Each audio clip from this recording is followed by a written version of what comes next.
Olá pessoal, começando mais um Direito com Voz. Meu nome é Victor Lyon, esse que me acompanha é o Dr. Lucas Mauro, meu sócio. Como é que tá, Dr. Mauro? Tudo bem? Tudo bem, pessoal? Um prazer estar aqui com vocês de novo. E hoje o tema é muito interessante, é um tema de direito criminal. Sobre o que a gente vai falar hoje, Dr. Vitor? A gente vai falar sobre termos que são utilizados pela mídia: investigado, indiciado, acusado. São três termos muito comuns aí, supermediáticos nas investigações em geral, que aparecem na mídia, e as pessoas costumam confundir esses conceitos, e a gente sabe que cada um tem um peso muito específico, né, doutor Mauro? Exatamente. E a nossa intenção aqui não é de forma alguma envergonhar os nossos amigos jornalistas. Inclusive, nós amamos o trabalho dos jornalistas, né? Aqueles que fazem um trabalho de jornalismo sério. E a nossa intenção aqui é trazer uma orientação jurídica para que os termos jurídicos sejam utilizados da forma mais precisa. Bom, e hoje, pessoal, nós vamos estudar três termos essenciais ali para o direito criminal. Nós vamos fazer a diferenciação aqui com o nosso especialista em direito criminal, Dr. Vitor, sobre o que é um investigado, o que é um indiciado e o que é um réu. Vamos começar pelo investigado, Dr. Vitor? Excelente, doutor Mauro. Começando pelo investigado, tá? Investigado é um termo muito utilizado, e associado a uma pessoa que está sendo investigada em fase de inquérito. Então, o que eu gostaria que você gravasse aqui? Pensou em investigado, pensa em inquérito. Até é legal você usar a fonética, né? Investigado, inquérito, investigado, inquérito. Pense assim que você não vai errar. Então, enquanto a pessoa está sendo investigada em fase de inquérito, quer dizer que essa pessoa não está sendo processada criminalmente, não foi condenada a nada, tá? Nada, absolutamente nada. Ela está sendo somente investigada. E ao final dessa investigação é que ela pode vir a ser indiciada, tá? Que aí já é outro termo e a gente já vai para lá. Vamos lá. O que pode acontecer com uma pessoa que é investigada? É algo muito comum no nosso escritório é, por exemplo, o mandado de busca e apreensão, tá? Isso mediante decisão judicial. O juiz precisa autorizar que a pessoa seja alvo de uma busca e apreensão no domicílio, no seu veículo, né? Ou, por exemplo, até nas dependências, do seu trabalho, né? Então, esses atos ocorridos no inquérito, eles são pedidos ou pelo Ministério Público ou pela autoridade policial, seja o delegado de polícia, normalmente, é o delegado de polícia. Eles pedem, o juiz autoriza, e aí, mediante essa autorização, é que os atos dentro do inquérito policial acontecem. Entenderam? Então, pessoal, o que acontece? Ao final do inquérito, é que a pessoa pode ser indiciada. Quem indicia é a autoridade policial. Doutor Mauro, como é que funciona essa questão do indiciamento? O indiciamento, basicamente, é o produto da investigação. É quando, depois de ter havido toda uma investigação, chegou-se a uma pessoa em específico.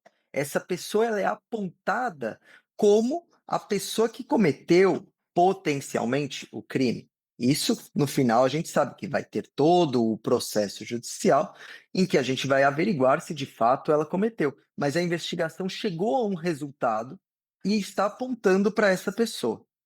E essa pessoa é o indiciado. Agora, e o réu, doutor Vitor? Quem que é o réu? Perfeito, doutor Mauro. O indiciamento acontece ao final do inquérito, ou seja, ao final da investigação. A autoridade policial aponta e indicia a pessoa para a qual ele vê ali indícios de autoria e materialidade de crime, e aí esse inquérito vai para o Ministério Público.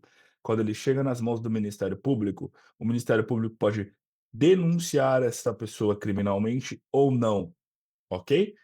Essa denúncia, que a gente chama de denúncia oferecida pelo Ministério Público, ela é encaminhada para o juiz de direito. O juiz de direito pode receber ou rejeitar essa denúncia. Ok. Se o juiz receber a denúncia, ele vai mandar citar a pessoa que foi indiciada lá atrás, para que ela seja cientificada de que ela foi denunciada criminalmente. Quando essa pessoa recebe essa citação, ou seja, essa cientificação de que há uma denúncia criminal contra ela, é que a gente pode oficialmente chamá-la de réu. Ela é oficialmente acusada. Ela é oficialmente a pessoa processada criminalmente. Agora, doutor Vitor, por que que é importante a gente utilizar os termos corretos? Por que que a gente incentiva os nossos amigos jornalistas a utilizar os termos investigado, indiciado e réu? Porque ser investigado não necessariamente leva ao indiciamento. E você ser indiciado não leva necessariamente a você ser um réu. Como o doutor Vitor muito bem explicou aqui, são necessárias fases para fazer uma distinção entre qual ordem jurídica que o investigado, ou o indiciado, ou o réu se encontram. Exatamente, exatamente. Por isso é que essas nomenclaturas, por mais que parecem coisas assim, ah, é tudo a mesma coisa, elas são muito importantes, porque normalmente quando a mídia fala fulano foi indiciado, o senso comum leva a crer que essa pessoa foi condenada. Sendo que, na verdade, só se revelaram indícios de que essa pessoa pode ter praticado crime, pode ter praticado alguma conduta criminosa. Mas você concorda comigo que agora, você que está nos assistindo, sabe que essa pessoa nem processada criminalmente ela está sendo? Essa pessoa, no momento que ela é indiciada, sequer processo criminal ela está respondendo? Por exemplo, a polícia concluiu que ele é culpado. É, às vezes, um senso comum bem corriqueiro aí nos nossos dia a dias e também na mídia. Doutor Mauro, é possível que a polícia possa vir a apontar quem é culpado ou não de crime? Somente se não estivéssemos mais em um estado de direito, né, doutor Vitor? Porque o que a gente sabe que muitas vezes acontece é da polícia fazer uma pseudo-investigação, ela mesmo julga, ela mesmo condena e muitas vezes ela mesmo aplica a pena. Só que isso não faz parte do ordenamento jurídico, não é assim que funciona um Estado democrático de direito. No direito brasileiro, quem tem competência para julgar se um réu é culpado ou não é o juiz. E é todo o sistema judiciário que vai ocorrer todo um processo criminal para chegar a uma conclusão se existe ali a culpa ou não, e não a polícia. Por isso que quando a gente escuta na mídia a polícia concluiu que ele é culpado, isso é um grande equívoco, né? Uma grande imprecisão. Uma outra frase, doutor Vitor, que eu já escutei muito é aquela: já é réu, então é culpado. Né? É uma presunção que a gente escuta muito. Ah, é réu, ele é réu. Então significa que ele já foi culpado. É assim que funciona, doutor? Claro que não, claro que não. Como a gente explicou, a presunção, que foi um termo muito bem utilizado pelo doutor Mauro, achei até interessante, né? Porque ele falou, é a presunção da culpa. E é justamente o contrário, né, que a norma constitucional prevê. É a presunção da inocência. Então, normalmente, a mídia, o senso comum, que a gente está justamente aqui abordando, para que você não caia nesse equívoco, para que você não caia nesse erro, nesse senso comum, que a presunção é de culpa. Se a pessoa está respondendo a processo e ela é réu em processo criminal, ela já é culpada. Não caia nesse erro, tá? Você tem uma presunção de inocência, você tem debates, você tem uma defesa combativa. No caso do nosso escritório aqui, temos processos que duram anos, né? E muitas vezes, após esses anos, a pessoa é considerada inocente, né? Então imagina durante todos esses anos a mídia, o senso comum, né? Pesando sobre essa pessoa e dizendo que essa pessoa é culpada. Agora, doutor Vitor, eu sugiro que a gente fale um pouquinho sobre o que fazer e o que não fazer em cada uma das fases. Eu vou começar pela fase de investigação. Na fase de investigação, vale muito estar acompanhado de um advogado, em todas as fases, obviamente, né? Mas muitas vezes a pessoa tende a imaginar que simplesmente porque existe uma investigação e ela se considera inocente, e muitas vezes é inocente, ela vai poder falar francamente com a polícia, falar abertamente com a autoridade policial.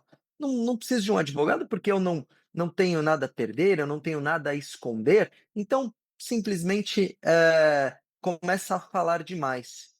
E às vezes, dentro dessa fala, ela acaba se culpabilizando, ela acaba gerando indícios de que ela tenha possibilitado o cometimento do crime. Então, nesse momento, na fase de investigação, quando você é um investigado, o melhor, em muitos casos, é o silêncio. Mas isso vai ser avaliado diante de uma defesa técnica, né, de uma defesa especializada em direito criminal. Perfeito. Aí já na fase do indiciamento, acredito eu que o comportamento da pessoa que é indiciada, ela começa a ter influência emocional. Porque uma pessoa que é indiciada já não é uma pessoa que é investigada, já é uma fase um pouquinho mais sensível. "Nossa, acharam indícios de crime contra mim". O que é interessante a gente fazer nessa fase? Já conversamos com o cliente para que ele já vá se preparando emocionalmente para um possível processo e já vá colhendo provas, possíveis testemunhas, possíveis documentos, né, e outras provas que podem vir corroborar a inocência desse cliente, tá. Então veja, não é certeza de que uma pessoa que é indiciada, que será também processada criminalmente, mas o emocional, o controle emocional nesse momento é de extrema importância. E importante também que a pessoa já vá sentindo, né, que pode ser processada criminalmente, mas que também já é importante ela ir se munindo de prova, tá? E, desculpe nossos amigos da mídia, ali não ir respondendo a toda e qualquer pergunta, né? Sempre ali orientado por advogado, para que não venha a falar nenhuma coisa que a prejudique. Muito bem. E na fase de processo criminal, quando a pessoa ela já foi denunciada e a denúncia já foi aceita e ela se tornou um réu, é muito importante manter essa inteligência emocional que o Dr. Vitor disse, mas tem alguns cuidados a mais que devem ser tomados. A gente tem um caso no nosso escritório, obviamente a gente não pode citar nomes, mas que a pessoa veio e mandou uma mensagem esses dias dizendo: "Encontrei a testemunha no elevador e chamei a atenção dela". Isso é algo, assim, que para nós foi muito delicado ouvir. Por quê? Isso pode atrapalhar, isso tem um potencial deletério muito forte na nossa tese, né. Então, nós chamamos a atenção da nossa cliente para que esse comportamento não mais se repita, porque isso sim pode acabar gerando efeitos contrários aos que a gente pretende na defesa técnica. Perfeito, gente. Tome cuidado com isso. Então, basicamente, falamos aqui de três conceitos: investigado, indiciado e réu. É importante dizer que esses três termos estão antes de qualquer decisão, portanto, estão antes do termo condenação, tá? O investigado, lembra, investigado e inquérito. A pessoa está sendo investigada em fase de inquérito. E sobre o indiciado? Acontece quando a autoridade policial verifica indícios de autoria e materialidade de crime em relação a essa pessoa. E réu é aquele que responde a processo criminal. Não existe réu que não está respondendo a algum processo. Esse é um resumo rápido aí, né, doutor Mauro, daquilo que a gente tratou nesse vídeo. Perfeitamente. Por hoje é isso, pessoal. A gente agradece a audiência de vocês. Agradece se vocês mandarem esse vídeo para os seus amigos, para os seus familiares. Precisando de qualquer coisa, a Laio Mauro se coloca à sua disposição. É isso aí, nos colocamos à sua disposição. Acompanhe aí os próximos episódios. Aqui no Direito com Voz, você vai ter muitas novidades. Um grande abraço. Um grande abraço.